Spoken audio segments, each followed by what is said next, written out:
My guest today is Joe Bourne from the startup responsible for the Hale Dreamer device that we have here on the table. Welcome to the show, Joe. Thanks for having me.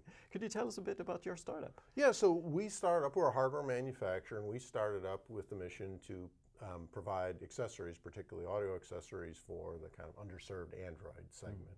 So first speaker dock with the remote control. We released the Hale Dreamer you see here. So first nightstand dock with the silence feature and the snooze bar.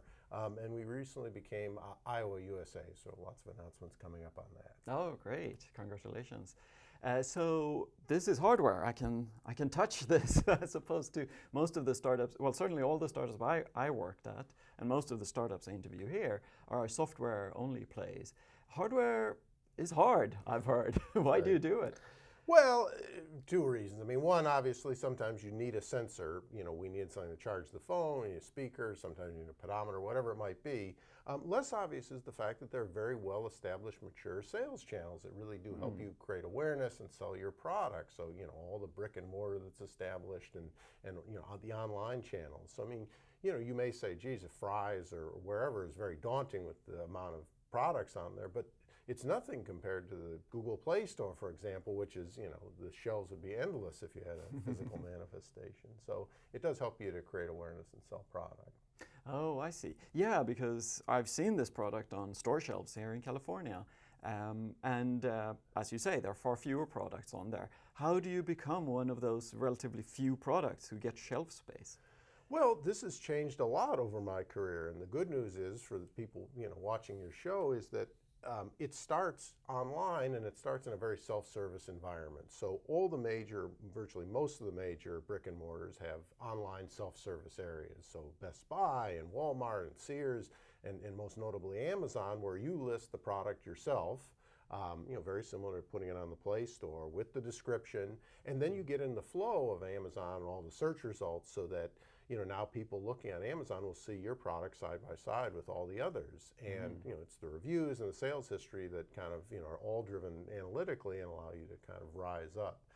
And that's the first stage. You know, all the major brick and mortar retailers, small and big, you know, look at those reviews and look at that sales history, and that gets you your start. Oh, so the reviews, I've seen the reviews for your product online. They're really good. But so the brick and mortar guys, they look at that? Absolutely. I mean, all of them, from the small early adopters to the big national chains, all look at how you're doing and how well your product is received on Amazon. I mean, it just makes sense. They want to know, you know, if it's well liked on Amazon, it's more than likely going to be well liked at Costco or Fry's or Best Buy or wherever. Right, yeah.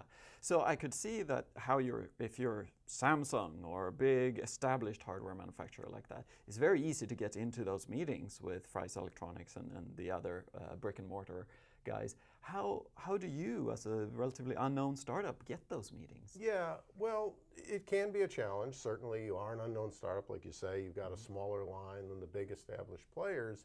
But there's good news here too. One is that there are early adopter channels for this. So, you know, Fry's, Micro Center and the like pride themselves on being very cutting edge and having, you know, everything that's available an early adopter would want. And two, again, all of them are looking towards reviews and sales history. So, you know, there certainly are national chains that have even reached out to really successful, you know, early Amazon products. And regardless of whether they reach out to you or you reach out to them, it really does matter, and you're not at all starting cold. Secondly, these sales channels are more open than I think most of your audience might imagine. Really? Yeah, well, you can hire manufacturers reps, for example, that work in a territory, that have those relationships, that have the expertise, and they work solely on commission. So now you've piggybacked on somebody else that, you know, knows this space, and that gets you the meetings and you know, allows you to get up to speed much sooner than if you were doing it by yourself. Oh, so you were using reps like this on commission? Yeah, so we use regional reps that have relationships and expertise in any given territory, and, you know, they bring you in and get the meetings and help to advise you as to, you know, what's working and what's not, and, you know, what the buyers are thinking and what direction they're going, things like that. Ah, I see. So do they handle the meetings, or are you also in those meetings? How does that work? Both. We always attend the meetings because you're talking about buyers who have a lot of domain knowledge in these areas, in these categories. So there's such a rich volume of information. This is what's working. This is what we found problematic. This is pricing that we found to be to work and things like that. So in a world where everything is so data driven, we forget that human expertise still does have a great value, and those meetings to us are terrifically rich in figuring out what we should do, and getting reaction from those buyers as to what has been a good area and what's been a good approach, and how to sell those products. A whole host of details from packaging to presentation at retail. So it's not just a matter of you trying to convince them to, hey, sell our stuff. It is you're getting valuable feedback from them. Oh, absolutely. I mean, you want to take their feedback. You want to take your sales history at smaller channels. Take your Fry's, your Micro Center, of course, Amazon. Learn from that and iterate. The last thing you want to do is launch too quickly in a giant national retailer to find out that maybe you have a product problem, or you have a presentation problem, or something about your packaging isn't clear. Very hard to make changes on the fly if you're already in thousands of outlets with huge inventory investments. You really can't be stuck. So it's best to do it in phases where you grow from one step to another. I see. So do you sell more of these online or in brick and mortar stores today, Joe?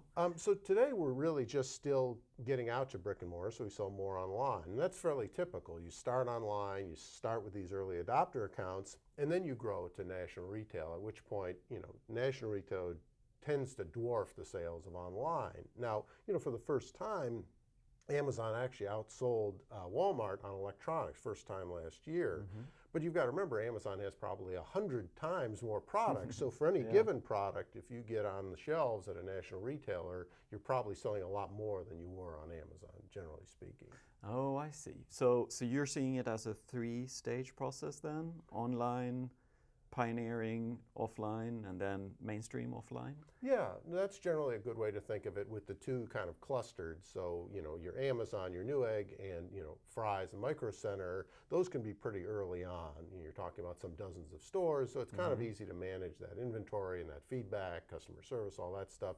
You get to the national retailer, that's a whole different category. Thousands of stores, huge amounts of inventory and product moving through the channel. So you really need to have your act together by the time you get on that stage. Ah, the major leagues. The major leagues, so to speak. Yeah. Great. Well, best of luck in the major leagues, Joe, and thank you very much for coming on the show today. Thanks for having me. We hope you found something you can use in your startup. Your input matters. Please leave your comments below. We read all of them. To learn how Google can help your startup, go to developers.google.com/startups. If you would like to be on the show, go to bit.ly/apply root access. That's it. See you next time.